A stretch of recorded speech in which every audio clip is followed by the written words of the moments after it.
ഒരു ഭാര്യയും ഭർത്താവും ക്ലിനിക്കിലേക്ക് വരുന്നു. ഭാര്യയാണ് സംസാരിച്ചു തുടങ്ങുന്നത്. ഭാര്യ ഭയങ്കര സങ്കടത്തിലാണ്. കല്യാണം കഴിഞ്ഞിട്ട് 8 കൊല്ലമൊക്കെ ആയി, 2 കുട്ടികളുണ്ട്. കല്യാണം കഴിഞ്ഞ് കുറച്ച് കാലത്തിന് ശേഷം ഭർത്താവ് ഗൾഫിൽ പോകുന്നു. ഒരുപാട് കാലം ഗൾഫിൽ തന്നെയായിരുന്നു. ഗൾഫിൽ പോയ സമയത്തൊക്കെ എപ്പോഴും വിളിക്കുകയും വീഡിയോ കോൾ ചെയ്യും കാര്യങ്ങളൊക്കെ ഉണ്ടായിരുന്നു. പക്ഷേ കുറച്ച് കഴിയുമ്പോൾ അത് പതുക്കെ ഇല്ലാതാവുകയും കാര്യങ്ങൾ അന്വേഷിക്കുന്ന രീതിയിലേക്ക് മാത്രമാവുകയും തീരെ റൊമാൻസ് ഇല്ലാതാവുകയൊക്കെ ചെയ്യുന്നു. പിന്നെ ഗൾഫിൽ നിന്ന് വന്നതിന് ശേഷവും ഭാര്യനോട് പ്രത്യേകിച്ച് താല്പര്യമൊന്നും കാണിക്കുന്നില്ല എന്നുള്ളതൊക്കെയാണ് സങ്കടം. അങ്ങനെ 1, 2 പറഞ്ഞ് അവർ വഴക്കാവുന്നു. അവസാനം ഡിവോഴ്സിൻ്റെ വക്കത്താണ് ഇപ്പോൾ ഉള്ളത്.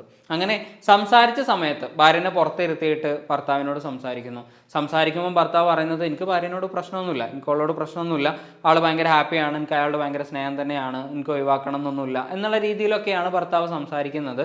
അപ്പോൾ ഭാര്യനോട് പ്രത്യേകിച്ച് താല്പര്യക്കുറവോ ഇഷ്ടക്കുറവോ ഒന്നും ഭർത്താവിൽ കാണുന്നില്ല. പക്ഷേ ഭാര്യ ഇങ്ങനെയാണ് പറയുന്നത്. അപ്പോൾ അവരുടെ ലൈംഗിക ജീവിതത്തിലേക്ക് നോക്കുന്ന സമയത്ത് ഗൾഫിൽ പോയി വന്നതിന് ശേഷം ഒരു ലൈംഗിക താല്പര്യം ഭാര്യനോട് തീരെ കാണിക്കുന്നില്ല എന്നുള്ളതാണ് പ്രധാന പ്രശ്നം. അപ്പോൾ അതിൻ്റെ ഒരു റൂട്ട് നോക്കുന്ന സമയത്ത് സംഭവിച്ചത് എന്താണെന്ന് വെച്ച് കഴിഞ്ഞാൽ, ഭാര്യനോട് നല്ല താല്പര്യമൊക്കെ ഉണ്ടായിരുന്നു. ഗൾഫിൽ പോയ സമയത്തും ഭയങ്കര മിസ്സിങ്ങും കാര്യങ്ങളൊക്കെ ഉണ്ടായിരുന്നു, വീഡിയോ കോൾ ചെയ്യലൊക്കെ ഉണ്ടായിരുന്നു. പക്ഷേ ഒരു സെക്ഷൽ അറൗസൽ വരുമ്പോൾ, ലൈംഗിക ഉത്തേജനം വരുന്ന സമയത്ത് ഭാര്യ അടുത്തില്ലാത്തത് കൊണ്ട് തന്നെ സ്വാഭാവികമായിട്ടും പോൺ വീഡിയോസ് കാണാനും അത് കണ്ടിട്ട് മാസ്റ്റുർബേറ്റ് ചെയ്യാനൊക്കെ തുടങ്ങുന്നു. ഈ തുടങ്ങിയ സ്വഭാവം പതുക്കെ ഒരു അഡിക്ഷനിലേക്ക് മാറുകയും പിന്നീട് ലൈംഗിക സുഖം കിട്ടുന്നത് മാസ്റ്റുർബേഷനിലൂടെ മാത്രമാവുകയും ചെയ്യുന്നു. അങ്ങനെയാണ് ഭാര്യനോടുള്ള ഒരു താല്പര്യം പതുക്കെ കുറഞ്ഞു വരുന്നത്. ഈ സംഗതി പക്ഷേ ഭാര്യനോട് പോലും അയാൾക്ക് ഷെയർ ചെയ്യാൻ പറ്റാത്ത ഒരവസ്ഥയിലായിരുന്നു. അയാൾക്ക് തന്നെ ഭയങ്കര ബുദ്ധിമുട്ടുള്ള ഒരവസ്ഥയിലായിരുന്നു. ഇത് ഒരു വേറൊരാളോട് പറയാനോ അല്ലെങ്കിൽ നല്ലൊരു ഡോക്ടറെ കാണിക്കാനോ ഉള്ള ഒരു മാനസികാവസ്ഥയും അയാൾക്ക് ഉണ്ടായിരുന്നില്ല. അങ്ങനെയാണ് ഈ പ്രശ്നം വല്ലാതെ വഷളാവുകയും ഇവർ തമ്മിൽ വഴക്കുകൾ ഉണ്ടാവുകയും അവസാനം ഡിവോഴ്സ് വരെ എത്തുകയും ചെയ്യുന്നത്. മാസ്റ്റുർബേഷൻ എന്ന് പറയുന്നത് സാധാരണഗതിയിൽ നോർമലായിട്ട് ആളുകൾ കാണുന്ന ഒരു പ്രക്രിയയാണ്. ലൈംഗിക ഉത്തേജനങ്ങൾ ഉണ്ടാകുന്ന സമയത്ത്, സെക്ഷൽ അറൗസൽ ഉണ്ടാകുന്ന സമയത്ത്, സ്വാഭാവികമായിട്ടും ഒരു സെക്ഷൽ പാർട്ട്ണറും കൂടെ ഇല്ലാത്ത സമയത്ത് ആളുകൾ ചൂസ് ചെയ്യുന്ന ഒരു സെക്ഷൽ സാറ്റിസ്ഫാക്ഷന് വേണ്ടിയിട്ട് ആളുകൾ ചൂസ് ചെയ്യുന്ന ഒരു മെത്തേഡാണ് മാസ്റ്റുർബേഷൻ എന്ന് പറയുന്നത്.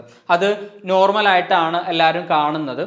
അതുപോലെ തന്നെ ഇത് ഭയങ്കര കോൺട്രവേഴ്സി ആയിട്ടുള്ള ഒരു ടോപ്പിക്കും കൂടിയാണ്. അതായത് മാസ്റ്റുർബേഷൻ എന്ന് പറയുന്നത് ശരീരത്തിന് പ്രശ്നമുള്ളതാണോ, ശരീരത്തിന് നല്ലതാണോ, മാനസികാരോഗ്യം നിലനിർത്തുന്നതാണോ, മാനസികാരോഗ്യത്തിൽ പ്രശ്നങ്ങൾ ഉണ്ടാക്കുന്നതാണോ എന്നിങ്ങനെയുള്ള പല തിയറീസും അല്ലെങ്കിൽ പല സംവാദങ്ങളും നടക്കുന്നുണ്ട്. അപ്പോൾ മാസ്റ്റുർബേഷൻ നല്ലതാണോ മോശമാണോ എന്നുള്ള രീതിയിലേക്ക് പോകുന്നില്ല.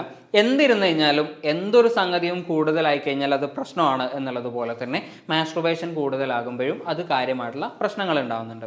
മാസ്റ്റുർബേഷൻ്റെ ഒരു നോർമൽ റേറ്റ് എത്രയാണ് എന്നുള്ളതിൻ്റെ ഒരു കണക്കുകളൊന്നും എവിടെയും പറയുന്നില്ല. ഇതൊരു നോർമലായിട്ട് തന്നെയാണ് എപ്പോഴും കാണപ്പെടുന്നത്. എന്നാലും ദിവസം 1 എന്നുള്ള രീതിയിലൊക്കെയാണ് മാസ്റ്റുർബേഷൻ എന്നുണ്ടെങ്കിൽ പ്രത്യേകിച്ച് പ്രശ്നമൊന്നുമില്ല എന്നുള്ള രീതിയിലും ആളുകൾ സംസാരിക്കാറുണ്ട്.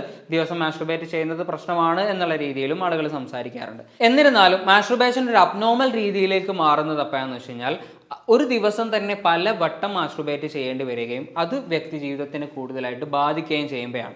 വ്യക്തി ജീവിതം എന്ന് പറയുമ്പോൾ ആളുകൾ കൂടിയിരിക്കുന്ന സ്ഥലത്ത് നിന്ന് പെട്ടെന്ന് ഒറ്റക്കാവാനും മാസ്റ്റുർബേറ്റ് ചെയ്യാനും തോന്നുക, ഒരു സെക്ഷൽ പാർട്ട്ണർ ഉണ്ടായിട്ടും ഒരു സെക്ഷൽ റിലേഷൻഷിപ്പ് മെയിൻറ്റെയിൻ ചെയ്യാൻ പറ്റാതെ അല്ലെങ്കിൽ ലൈംഗിക ബന്ധത്തിൽ ഏർപ്പെടാൻ പറ്റാതെ മാസ്റ്റുർബേഷനിലൂടെ മാത്രം ലൈംഗിക സുഖം കിട്ടുക, അതുപോലെ തന്നെ എപ്പോഴും ഒറ്റക്കാവാൻ വേണ്ടിയിട്ട് താല്പര്യം കാണിക്കുക, ഈ മാസ്റ്റുർബേറ്റ് ചെയ്യാൻ വേണ്ടിയിട്ട് പോൺ വീഡിയോസ് കൂടുതലായിട്ട് കാണുക, ഇത് സാമൂഹിക ജീവിതത്തിനെയും അതുപോലെ തന്നെ ജോലി സംബന്ധമായിട്ടുള്ള കാര്യങ്ങളെയും ബാധിക്കുക.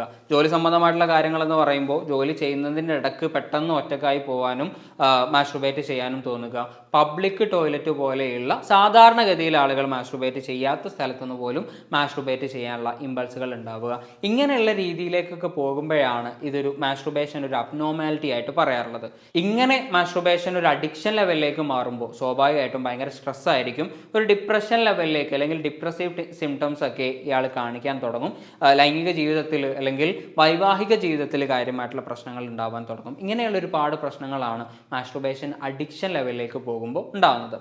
നമ്മൾ നേരത്തെ പറഞ്ഞതുപോലെ മാസ്റ്റുർബേഷൻ സാധാരണഗതിയിൽ സംഭവിക്കാറുള്ളത് ലൈംഗിക ഉത്തേജനങ്ങൾ ഉണ്ടാകുന്ന സമയത്താണ്, സെക്ഷൽ അറൗസൽ ഉണ്ടാകുന്ന സമയത്താണ്. പക്ഷേ മാസ്റ്റുർബേഷൻ അഡിക്ഷൻ ആവുന്ന സമയത്ത് ഇങ്ങനെ ലൈംഗിക ഉത്തേജനങ്ങൾ ഇല്ലാതെ ഒരു സെക്ഷൽ അറോസലും ഇല്ലാതെ പോലും മാസ്ട്രുബേറ്റ് ചെയ്യാനുള്ള ഒരു ടെൻഡൻസി ഉണ്ടാവുകയും അത് പിന്നീട് ഭയങ്കര കുറ്റബോധം ഉണ്ടാക്കുകയും ചെയ്യും. ഈ ഭയങ്കരമായിട്ടുള്ള ഒരു അഡിക്ഷൻ ലെവലിലേക്ക് ഇത് മാറുന്നത് എപ്പോഴാണെന്ന് വെച്ച് കഴിഞ്ഞാൽ ഒരു അഡോളസെന്റ് ലെവലിലൊക്കെ ആവുന്ന സമയത്ത് സെക്ഷൽ എക്സൈറ്റ്മെന്റ് കൂടുന്ന സമയത്ത് പോൺ വീഡിയോസ് അധികമായിട്ട് കാണുന്നത് കൊണ്ട്, അല്ലെങ്കിൽ ചില സമയത്തൊക്കെ ടെൻഷൻ വല്ലാതെ കൂടുന്ന സമയത്ത്, ഒരു ഭയങ്കര സ്ട്രെസ്ഡ് ആവുന്ന സമയത്തൊക്കെ ആ ഒരു ടെൻഷൻ റിലീഫിന് വേണ്ടിയിട്ട് പോൺ വീഡിയോസ് കാണുകയും അല്ലെങ്കിൽ മാസ്ട്രുബേഷൻ യൂസ് ചെയ്യുന്ന ആളുകളൊക്കെ ഉണ്ട്. അപ്പോൾ ഇങ്ങനെയൊക്കെ ആകുന്ന സമയത്താണ് സാധാരണഗതിയിൽ മാസ്ട്രുബേഷൻ ഒരു അഡിക്ഷൻ ലെവലിലേക്ക് മാറിപ്പോവാറുള്ളത്. ഇങ്ങനെ വന്ന സംഗതികൾ പിന്നെ ടെൻഷൻ ഇല്ലാത്ത സമയത്തും അല്ലെങ്കിൽ സെക്ഷൽ അറൗസൽ ഇല്ലാത്ത സമയത്തും ഒരു ശീലമായി പോകുന്ന രീതിയിലേക്കാണ് മാറിപ്പോകാറുള്ളത്. അപ്പോൾ മാസ്ട്രുബേഷൻ ഒരു അബ്നോർമൽ രീതിയിലേക്ക് മാറുമ്പോൾ സ്വാഭാവികമായിട്ടും ഭയങ്കര സ്ട്രെസ് ഉണ്ടാവുകയും വ്യക്തി ജീവിതത്തിനെയും ദാമ്പത്യ ജീവിതത്തിനെയും അതുപോലെ തന്നെ സാമൂഹിക ജീവിതത്തിനെയും ഇത് ബാധിക്കാൻ തുടങ്ങുകയും ചെയ്യും. നേരത്തെ പറഞ്ഞ കേസിലുള്ളതുപോലെ തന്നെ ദാമ്പത്യ ജീവിതത്തിൽ താല്പര്യമില്ലാതാവുകയൊക്കെ ചെയ്യും, തമ്മിൽ പ്രശ്നങ്ങൾ ഉണ്ടാവുകയൊക്കെ ചെയ്യും. അപ്പോൾ മാസ്ട്രുബേഷൻ അധികമാകുന്നുണ്ട് അല്ലെങ്കിൽ അബ്നോർമൽ ലെവലിലേക്ക് മാറുന്നുണ്ട് എന്ന് തോന്നിക്കഴിഞ്ഞാൽ നല്ലൊരു സൈക്കോളജിസ്റ്റിനെ കാണുകയും ട്രീറ്റ്മെൻറ്റ് എടുക്കുകയും ചെയ്യുക. വേറൊരു ടോപ്പിക്കുമായിട്ട് അടുത്ത വീഡിയോയിൽ കാണാം.